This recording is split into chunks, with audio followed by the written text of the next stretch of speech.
మండలం ఆరికేర గ్రామంలోని జరిగిన హత్య బాధాకరమని Kuruva corporation chairman Shri Devendrappa and Kurnool MP Shri Bastipati Nagaraju వ్యక్తం చేశారు. శుక్రవారం రోజున జరిగినటువంటి ఈ హత్య ఘటనపై దేవేంద్రప్ప స్పందించారు. కురువ ఈరన్న హత్య ఘటన బాధాకరమని ఆవేదన వ్యక్తం చేశారు.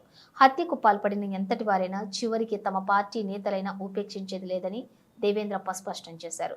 ఘటనపై పోలీసులు విచారణకు ఆదేశించామని, తప్పు ఎవరిదైనా ఉపేక్షించబోమని ఎంపీ నాగరాజు మరియు దేవేంద్రప్ప స్పష్టం చేశారు.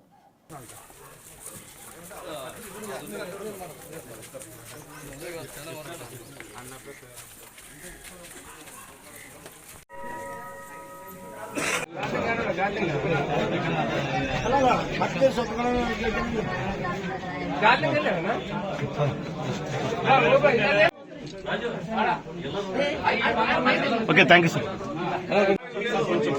అన్న అట్లా పట్టుకో సార్, 1 minute సార్. అమ్మా చూడమ్మా, ఎట్లా చదువుతున్నారు సార్?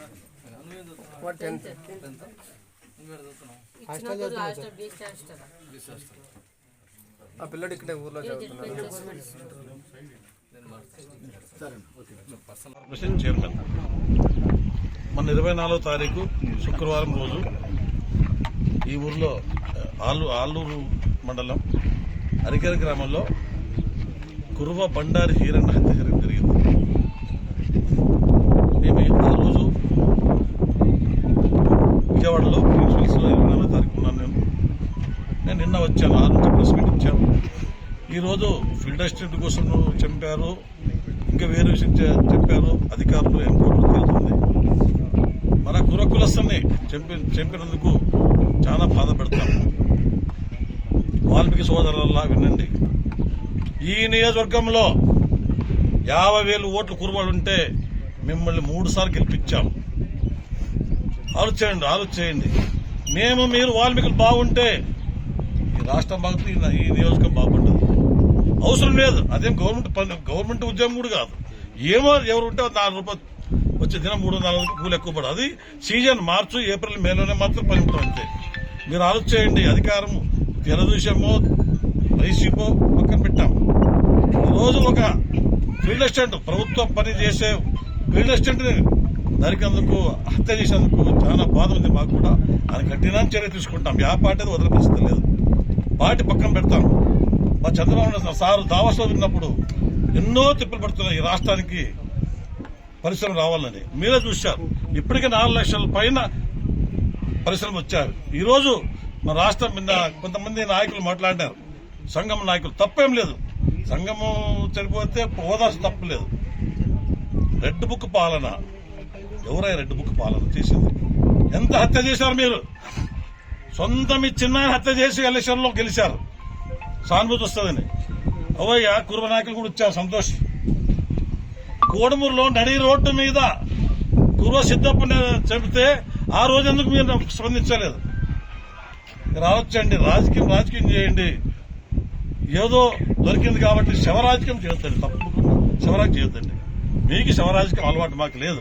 మా sir Chandrababu sir, Lokesh sir ఆయుధం వద్దు, కళ్ళం పెట్టుకోండి, ముందుకు పోండి అంటున్నారు. ఈ రోజు సార్ వచ్చినాక ఎంత ప్రశాంతంగా ఉంది గ్రామాలు. ఈ గ్రామం అంటే అల్లరి జరిగింది, మిగతా గ్రామాలు ఎక్కడో గలాటం లేదు. రాష్ట్రం బాగుంది. ఈ జగన్మోహన్ దిగిపోయినప్పటి నుంచి రాష్ట్రం ప్రశాంతంగా ఉంది, ఎక్కడ దౌర్జన్యం లేదు, ఎవడన్నా వదిలిపెడితే లేదు మా సార్. అదే ఒక ఎమ్మెల్యే యాదవ్ తప్పు చేస్తే ఆయన సస్పెండ్ చేశారు.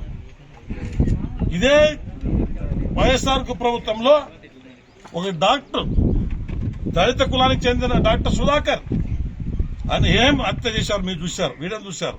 ఆయన ఏమడిగారు ఆ రోజు? ప్రజల కోసం హాస్పిటల్లో మందులు లేవు, మాసులు లేవు అని అడిగినందుకు ఆయన హీరంగా ఆయన మెంటల్ డాక్టర్ చేసి రోడ్డు మీద అదే దారుణంగా హత్య చేశారు. ఈ నాయకులు, నిన్న వచ్చిన నాయకులకు తెలీదా? ఒక ఎమ్మెల్సీ డ్రైవర్ అని మీరు అందరూ తెలుసు కదా, వీళ్ళ మీద తెలుసు కదా. ఒక ఎమ్మెల్సీ డ్రైవర్ని పోస్ట్ మార్క్ చేసి ఇంటికి పంపించిన ఘనత మీది. మా ప్రభుత్వంలో జరగదు, బీసీల ప్రభుత్వం ఇది. ఎన్టీ రామారావు వచ్చినాక మాకు స్వతంత్రం వచ్చింది. పుణ్యాత్ముడు అబద్ధం 1923లో రాష్ట్రం రాకుంటే ఇన్న రెడ్డి పాలన ఉంటుంటే అగ్ర కులాల ఆధీనంలో ఉంటుండే మేము. ఈరోజు స్వతంత్రం వచ్చింది. బీసీ కులాల ఆలోచించండి. మేము కొట్టుకుని సత్యం వద్దు. ఈ నియోజకవర్గంలో బీసీ కాన్ఫరెన్స్ బాగానే ఉంది. అతి మాజీ ముఖ్యమంత్రి కోడల్ని ఓడించిన ఘనత మీ బీసీలకు ఉంది. దాన్ని ఉపయోగించుకోండి, మీరు దాన్ని ఉపయోగించుకోండి. ఈ హత్యలు జరిగితే బోయాడు హత్య చేశారు, కుర్బాలు చేశారు, ఇవన్నీ బీసీ కాన్సెప్ట్ పోతుంది. మీరు ఆలోచించండి. ఈ నియోజకవర్గం బీసీ మా జిల్లాలో హైయెస్ట్ బీసీలు గెలిచేది కంటిన్యూ 3 సార్లు కంటిన్యూ గెలిచేది ఈ ఆలూరు నియోజకవర్గం. అదే ప్రకారం పోండి. ఆ ఫిల్టరేషన్ నుంచి పోయేది ఏం లేదు. ఇప్పుడు అధికారం మా చేతిలో ఉంది. ఈ రోజు రేపు విడిచిపెడతారు, ఏం పెద్ద కాదు. వాళ్ళ నెల నుంచి కోట్లు వచ్చేదేమీ లేదా చేశారు. మీరు ఆలోచించండి. మీరు దాన్ని ఎప్పుడు ఇది ఒకటే కాదు.